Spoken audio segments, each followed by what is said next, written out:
How's it going, guys? Cameron here with Canadian Gamer coming at you with another review. Today we are reviewing Quake 2 Remastered. Played this on the Xbox Series X. Now this game was announced, it was a bit of a surprise. It was announced at QuakeCon last year, and I was very excited to pick this up. I actually ordered it from Limited Run Games, which I received in the mail a little over a month ago. Now just to give you a little bit of a backstory on Quake 2, I obviously remember when the game came out, but at the time I didn't have, or I should say our family didn't have a PC that was powerful enough to play it, let alone the original Quake. See, a lot of PC gamers out there back in the day had the big rigs that could play this game. You know, it was few and far between, at least in my neighborhood. A lot of us still had, you know, PlayStation 1, Sega Saturn, N64, right? Back in the mid to late 90s, having a high-end PC was just not a reality for a lot of us. So fast forward to modern times, and several years ago I picked up Quake 4 on the Xbox 360. That's actually the first Quake game that I have ever played. And it came with a physical copy on a separate disc with Quake 2 on the Xbox 360. First pressings came with the second disc, and I remember playing Quake 4, and at that time I had just finished playing Doom 3, so I went from Doom 3 to Quake 4, which was using the same id-Tech engine. I think it was id-Tech 4, and I was just like, oh, this is amazing. This is just like Doom 3, but it's Quake. This is amazing. And then I remember I popped in Quake 2, and I don't know. I wasn't feeling it, to be honest with you. I wasn't feeling it. I knew it was a pretty good game, but it felt kind of dated, and I didn't really give it much of a chance. So fast forward to modern times here, and I picked it up for the Xbox Series X, and I gotta say, and this is just one man's opinion, and I'd love to hear your comments below on this, but I find Quake 2 is one of those games that gives off a terrible first impression. And the reason why I say that is because the first two levels, you know, especially when you're on that level where you gotta, like, you know, disable the power and fucking get on the train and go through that area, it really drags on, and you're going back and forth and you're picking up keys and stuff. I'm like, eh. But it gets better from there as you move along in the game. And one thing I will say is the best thing to do is, in my opinion, even though the Sonic Mayhem soundtrack is good, it gets very repetitive. I actually turned it off for the majority of my playthrough, to be honest with you. It's a good soundtrack, but like I said, it does get repetitive. To be able to play this game and just hear what's going on in the level and not have to worry about the soundtrack, it gave off a little bit more of an immersive experience, if you get what I'm saying. So as you're watching this gameplay footage that I captured on my Series X, you'll notice I used a CRT filter. And the reason why I did that is because when you take a game like this and you upscale it to whatever it is, 4K, 1080p, I think it's 4K, it's too clean and it's too sharp for the type of polygons that we're dealing with. So when you put it on the CRT filter, it gives you like a nice low res, almost like a 320 by 240 resolution, and it actually looks really good. I'm not a huge fan of fake scan lines and digital modern video games, but in this case, rare exception to the rule, it looks really good in this game. So yeah, what can I say about Quake 2? This is an amazing game. It's a landmark achievement as far as first-person shooters are concerned. Now, you got to remember when this game came out, John Romero had left id Software at this point. So these levels were designed by, who knows, someone else. Whereas, you know, the old Doom games and then the original Quake, those were done by the legendary John Romero. So for him to leave and for the rest of id Software to move along with this game. Now, you got to remember, this game wasn't originally supposed to even be a Quake game. It was supposed to be its own thing. And at the 11th hour, some bigwig executive made the decision that they wanted to, you know, call it Quake 2. But when you play the game, it really has nothing to do with Quake. At least the original game, right? Which I love. I love that game. But no, this game is good. This game is good. This is one of the best first-person shooters I've ever played. Would I say I enjoyed it more than the original Quake? I don't think so. But it's right up there. Like, it is right up there. The graphics are good. You know, what night? I think was it Night Dive Studios?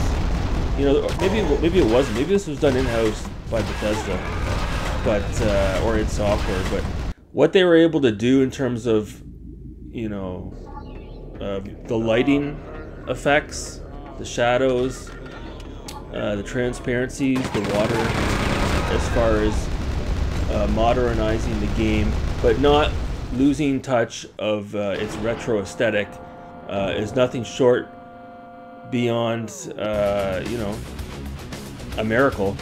And, you know, there's a version of this game that came out recently, Quake 2 RTX. That's the big thing right now, is the RTX remakes.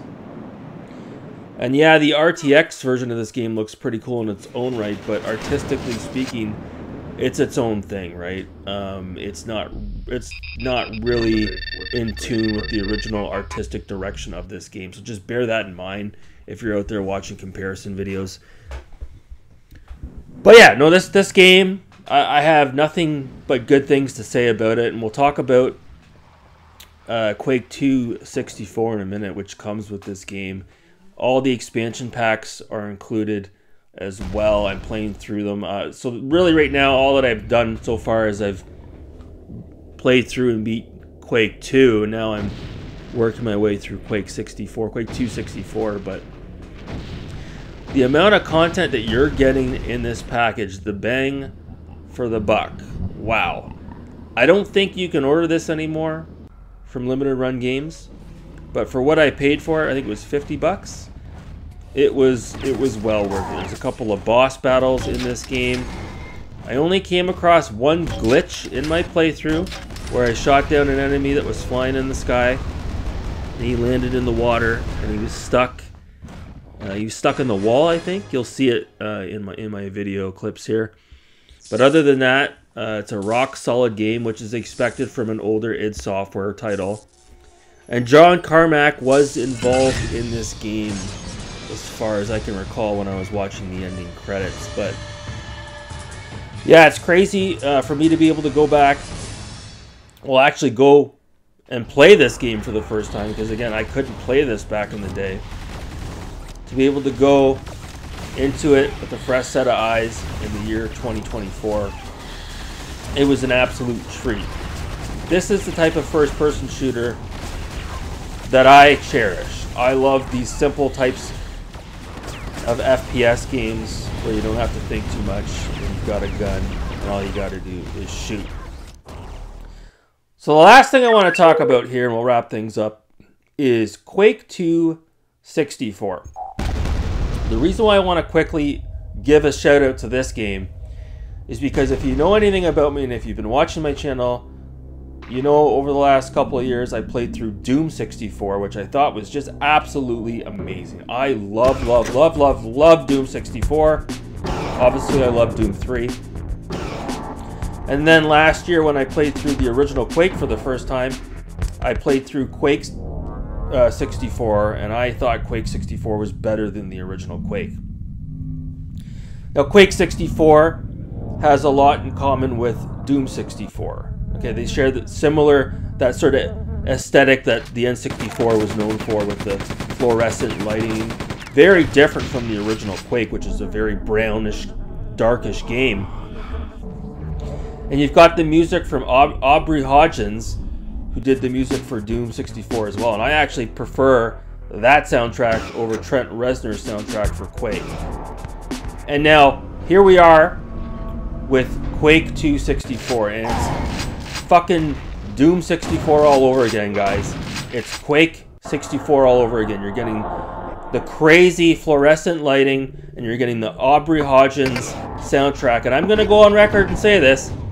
I prefer the Aubrey Hodgins soundtrack over the Sonic Mayhem soundtrack. And I'm going to include the Aubrey Hodgins music in these clips you're watching here, just so you can hear how eerie it is. And with the fluorescent coloring and lighting, in this version of Quake 2, you really feel like you're in space. But more importantly, it feels like it's an extension of Doom 64 or Quake 64. And that is music to my ears, ladies and gentlemen. This version of Quake 2 is so much more linear, has nothing in common with Quake 2 for the PC. It's its own game. The levels are different. The levels are bite-sized.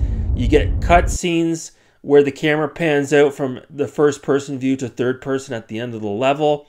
It's not very long. I'm already halfway through it. I think you can beat it in about 2.5, 3 hours. I actually prefer Quake 2 64 over Quake 2.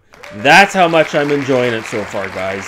So if you have not played either game, I suggest start with Quake 2, beat it, and then go check out Quake 2 64 and tell me what you think of it. Because right now, I just prefer the shorter bite-sized levels in Quake 2 64. I prefer the aesthetics. I like the way the explosions look. There's different lighting effects in this version of Quake 2. Everything looks different. The levels are their own. They're completely different. The first 3 levels in Quake 2 are basically not in Quake 2 64. It is completely different. And like I said, it feels like you're actually in space. Whereas Quake 2, it's really orange and brown and not a lot of color. And you kind of feel like you're in a cavern. Whereas Quake 2 64, you feel like you are in space. And oh my god, that Aubrey Hodgins soundtrack. Oh my god. So if you can take anything away from this video, I'm singing high praises for Quake 2 64. I am blown away, and I can't wait to go back and finish my playthrough of Quake 2 64. I might even have to put out a separate review for that altogether.